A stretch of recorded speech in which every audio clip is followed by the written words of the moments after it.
मधुमिता मिश्रा के तीसरे सवाल जो है वो है, मूर्ति व मंदिर का विज्ञान क्या है, और क्या घर और मंदिर में जो मूर्तियां रखी जाती है उसमें अंतर क्या है। उसके उसे समझने का उन्होंने इस सवाल से प्रयास किया है नंदवर्धन जी के साथ, तो इसे सुन लीजिए। बहुत सुंदर से हमारे पास बहुत सुंदर से व्यक्त किए कि हमारा सनातन धर्म क्या है, हम आज बहुत बढ़िया से जान पाए। अब हम तीसरा सवाल आपके पास रखना चाहती हूँ कि मूर्ति और मंदिर का क्या विज्ञानता है।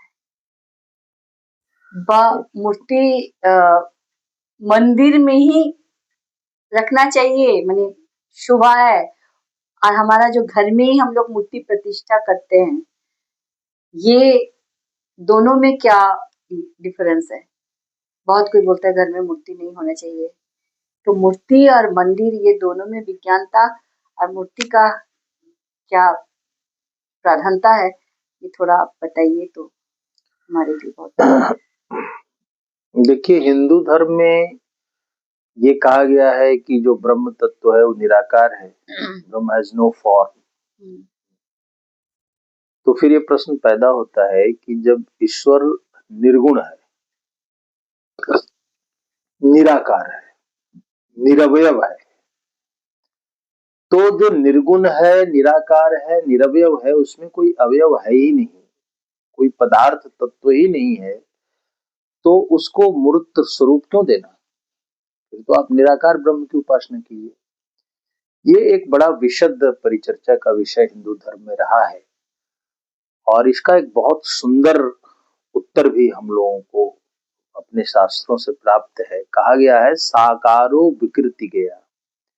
जो भी साकार है, which has a mundane form, it is a विकृति, वो सत्य नहीं है। लेकिन आगे बताया गया है कि साकारो विकृति गया तत् सर्व जगत स्थितम, लेकिन सारी सृष्टि साकार रूप में दिखती है, उसी को हम सृष्टि मानते हैं। तो हम मूर्ति बनाए या ना बनाए, इसका प्रत्युत्तर इसी में है कि पूजा ध्यानादिकम नित्यम साकार से विशक्यते। पूजा और ध्यान की दृष्टि से मूर्ति की आवश्यकता है। और ये जो मूर्ति है, इसको वस्तुतः यदि हम आध्यात्म की दृष्टि से बोलें तो इसको प्रतिमा कहा गया है। अब प्रतिमा का एक विशद अर्थ है जो मेरे प्रति नहीं है, यानी मायावती की जो मूर्ति है वो प्रतिमा नहीं मानी जाएगी। गांधी की प्रतिमा, गांधी की मूर्ति हो सकती है, वो प्रतिमा नहीं हो सकती है। प्रतिमा जो मेरे प्रति नहीं है, it is not for the mortals who have taken birth in this mundane world. यह एंथ्रोपोमोर्फिक दिखता है, मानव के समान दिखता है, लेकिन यह एंथ्रोपोमोर्फिक नहीं है, इट इज नॉट एंथ्रोपोमोर्फिक। ये मानव सम आकृति होकर भी मानव नहीं है, तो क्या है, ये थियोमोर्फिक है। धर्म की अवधारणा के अनुसार दिया गया एक फिगरेटिव कंस्ट्रक्शन है। कैसे फिगरेटिव कंस्ट्रक्शन है, इसको समझिए कि दुर्गा के मान लीजिए 4 हाथ है या 8 हाथ है, तो हमारे सृष्टि में 4 दिशाएं हैं और 4 अंतर दिशाएं हैं, 4 कार्डिनल डायरेक्शंस हैं और 4 इंटरमीडिएट डायरेक्शंस हैं। पूर्व, पश्चिम, दक्षिण, उत्तर, ये 4 दिशाएं हुई। नैऋत्य, अग्नि, वायव्य और ईशान, ये अंतर दिशाएं हुई।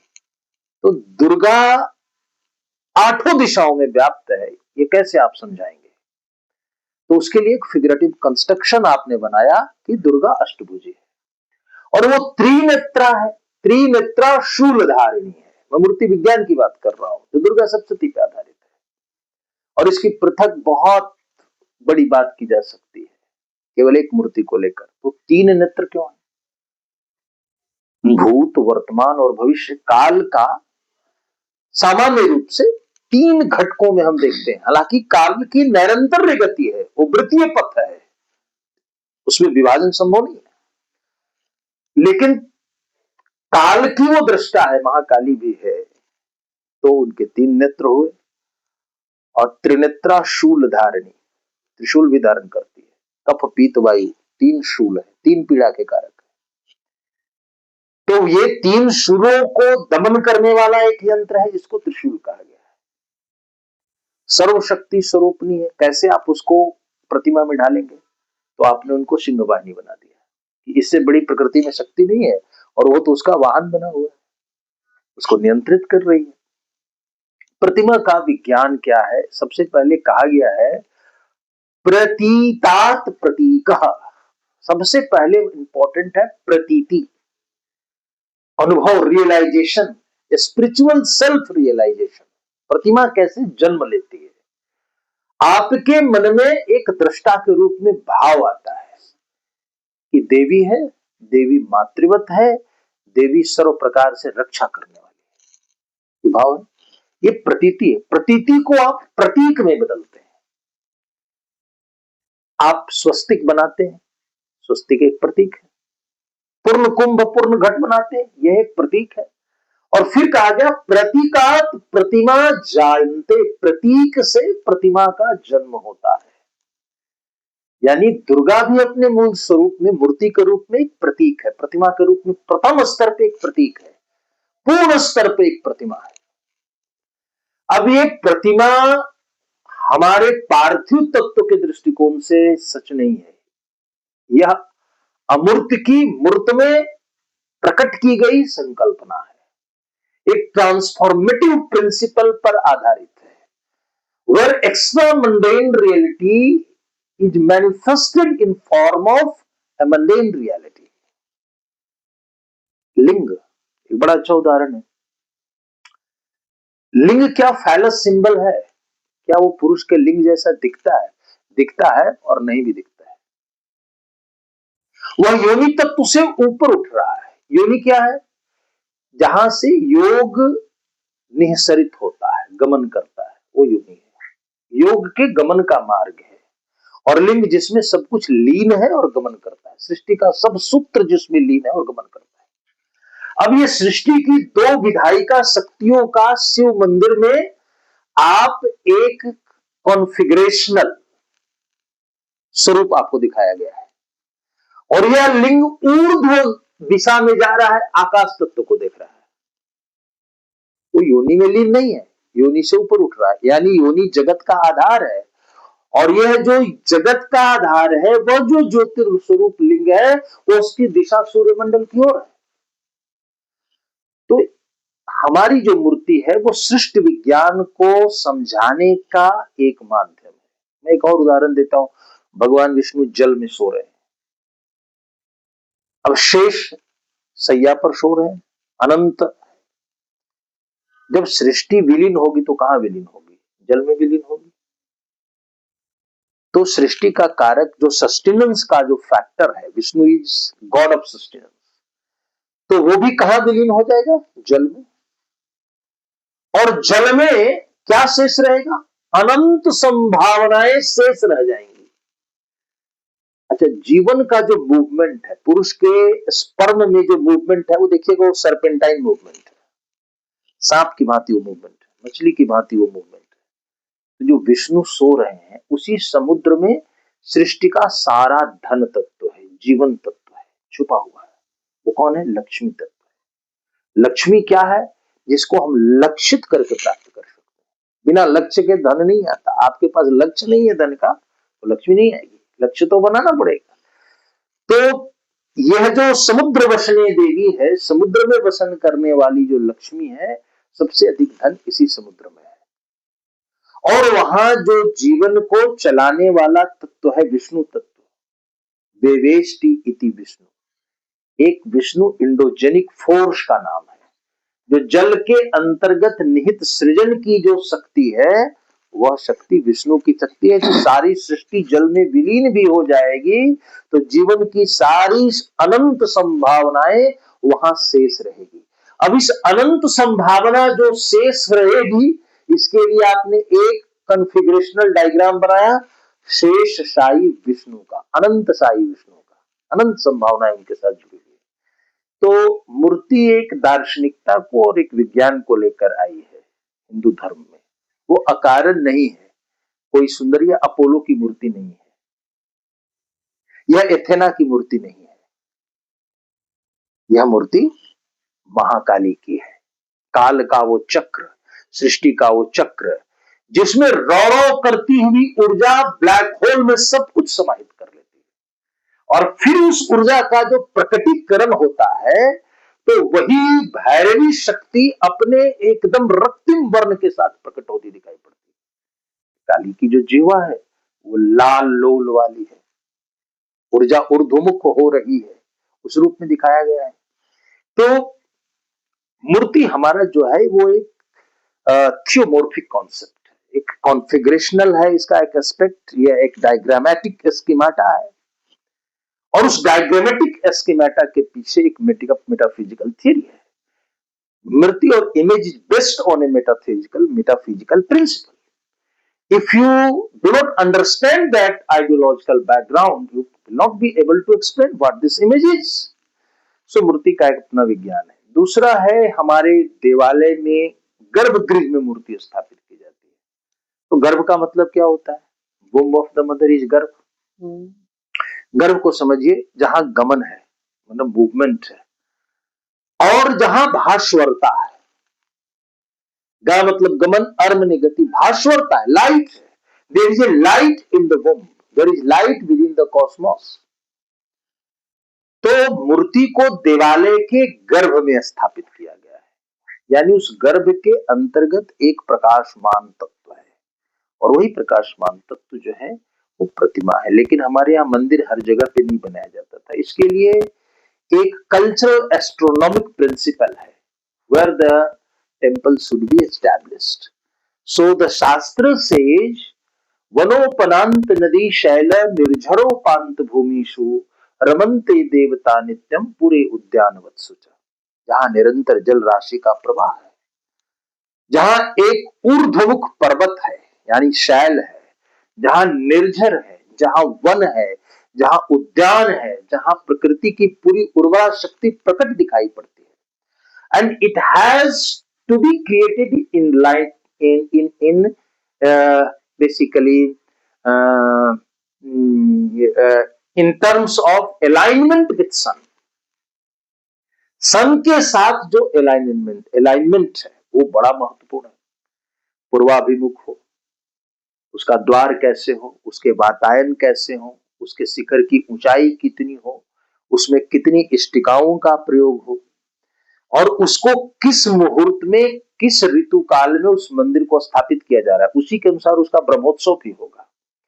आप उदाहरण देखेंगे कि खजुराहो की जो मंदिर है, बिल्कुल 6 बजे मंदिर के गर्भगृह में सबसे पहले सूर्य की किरण प्रवेश करती है।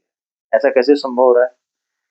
Temple was created by understanding the geo continuum of that place, and temple has been structured in alignment with position of sun and changing position of the different planets.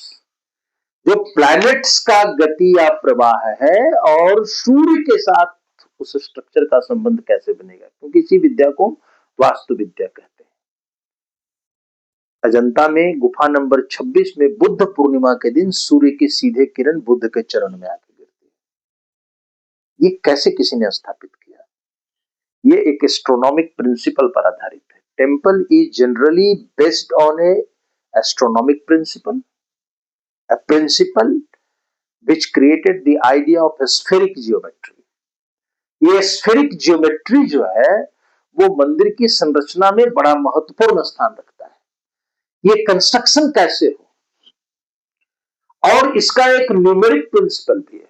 एक मंदिर आप बनाने जा रहे हैं तो इसमें कितने प्रस्तर खंड लगेंगे, कितने ईंट लगेंगे, इसका भी कैलकुलेशन होता है। तो मंदिर का सूर्य के साथ, नक्षत्र मंडल के साथ, ग्रह के साथ संबंध क्या है, ये भी मंदिर विज्ञान का एक बहुत बड़ा अंग है। और मंदिरों में नक्षत्र उद्यान लगाए जाते थे, नक्षत्रों के अनुसार वृक्ष का रोपण किया जाता था, ताकि कॉस्मिक वेव के साथ जो मंदिर परिसर है उसका सुंदर तालमेल और सम्मिलन हो। वहां की वानस्पतिक संपदा, वहां की जल राशि, वहां के मंदिर के दिशाएं, खंड, वातायन, गवाक्ष, शिखर, सब कुछ एक कॉस्मोलॉजिकल प्रिंसिपल पर आधारित है। आज हम कहीं भी मंदिर का निर्माण कर देते हैं, वो हमारी परंपरा नहीं है। हमारे पास जितने भी देवालय संबंधित वास्तु के ग्रंथ हैं, उसमें इस वैज्ञानिकता को स्थापित किया गया है कि मंदिर एक वैसी रचना है जो ब्रह्मांड सापेक्ष है। यही उसका दर्शन है, यही उसका विज्ञान है। तो इस आधार पे हमारा मूर्ति घर में, मूर्ति पूजा घर में नहीं होना चाहिए। नहीं, घर में का मतलब भी है आलय।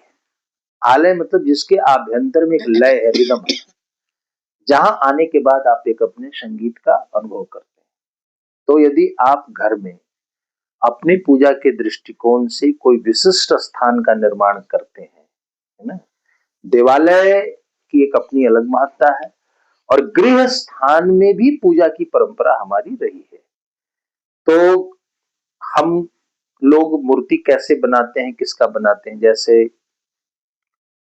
पत्थर तत्व में अग्नि तत्व है, तो प्रस्तर से मूर्ति बनाना अच्छा है। धातु तत्व में विद्युतीय संचार भी संभव है, तो धातु तत्व में मूर्ति का बनना और भी अच्छा है। यानी जो सुचालक है वो श्रेष्ठ है। तो घर के लिए यदि आप धातु की मूर्तियां रखते हैं और घर में आप अपने ईशान कोण में आप अपने पूजा का स्थान निर्धारित करते हैं और वहां पर, ये सच है कि वहां कोई सार्वजनिक पूजा नहीं हो रही है, लेकिन गारस्थ जीवन महत्वपूर्ण है। यदि आप वहां अग्निहोत्र करते हैं, आप पूजा करते हैं, आप वहां पे पंचोपचार करते हैं, दीप पुष्प नैवेद्य आदि से आराधना करते हैं, तो वो सुकृत मार्ग है, उसका विरोध नहीं हो सकता है। क्योंकि पूजा में और घर में मूर्ति के स्थापना में जो सबसे प्रबल पक्ष है वो भाव है, और भाव में एक शक्ति होती है, वो ध्यान के लिए अभिप्रेरक बनता है। तो भाव है तो ध्यान है, और ध्यान में चित्त की शक्ति का संयोजन होता है और चित्त आत्म विवेक को धारण करता है। तो इसलिए मूर्ति के साथ सायुज्य की स्थापना और भाव की संस्थापना और चित्त की जागृति और आत्म जागृति घर में भी संभव है। कहा जाता है कि मंदिरों में जो मूर्ति का मतलब लंबाई होता है, वह बड़ा मूर्ति प्रतिष्ठित मंदिर में ही हो सकता है, वो घर में नहीं, घर का मूर्ति छोटा होना चाहिए। इसका क्या राज है? देखिए, मूर्ति के लिए एक आइकोनोमेट्री एक विशद साइंस है, और हम आइकोनोलॉजी में उसका दर्शन की बात करते हैं, आइकोनोग्राफी में उसकी आकार प्रकार की बात करते हैं, और आइकोनोमेट्री में उसके मापदंड की बात करते हैं। तो घर में मूर्ति छोटी होनी चाहिए या मानव की आकृति के बराबर नहीं होनी चाहिए, ये एक लौकिक अवधारणा है। उसके कई कारण हैं। पहला कारण क्या है कि मंदिर की भांति घर में कोई गर्भगृह नहीं होता है, तो वहां पे स्वतंत्र रूप से इस प्रकार की मूर्ति स्थापित नहीं की जा सकती है। अब बात रही कि हम लघु प्रतिमाओं का, 11 इंच की प्रतिमा का या 21 इंच की प्रतिमा का, किसकी प्रकार की प्रतिमा का स्थापन करते हैं? देव तत्व का किसी भी मूर्ति के वस्तुतः ऊंचाई से या उसकी संघटना से व्यवहारिक स्तर पर एक ही मतलब है। पहला कि जब गर्भगृह का आकार कितना बड़ा है, द्वार का, तोरण का आकार कितना है, वहां से मूर्ति दृष्ट कैसे होगी, ये सभी बातों को ध्यान में रख के गर्भगृह में मूर्ति की स्थापना की जाती है। घर के मामले में हमारे भाव तत्व को ध्यान में रखकर हम मूर्ति की स्थापना करते हैं। यदि हमारे मन में भाव आता है कि हम इस रूप में इस प्रकार की प्रतिमा की स्थापना करें, तो प्रतिमा हमेशा ही भाव सापेक्ष है। भाव के बाद दूसरी स्थिति मंत्र है। आप मंत्रोपचार से कैसे पूजा करते हैं? तृतीय अवस्था पर जाकर उसमें ध्यान है, और ये सभी क्रमागत हैं, एक के बाद दूसरे क्रम में स्थापित होते हैं। तो आप मंदिर की जगह घर में जो प्रतिमा स्थापित करते हैं, उसका भाव, भाव के बाद आपकी जो पूजा की पद्धति है, पूजा की पद्धति के साथ उसमें जो ध्यान का पक्ष है, अंतःचेतना का पक्ष है, मंत्र का जो पक्ष है, ये सारे पक्ष जो है वो विशद अर्थ में बहुत ही सूक्ष्म स्तर पे कार्य करना शुरू करते हैं। बहुत सारे विद्वान ऐसा मानते हैं कि 3 दिवस तक आप अपने घर के अंदर भी किसी मूर्ति तत्व की साधना कर रहे हैं तो उसमें देवत्व का आधान हो जाता है। अच्छा, यानी दैव भाव उसमें प्रतिष्ठित हो जाता है। अच्छा, बहुत अच्छा लगा आपसे सारी बातें जान पाए।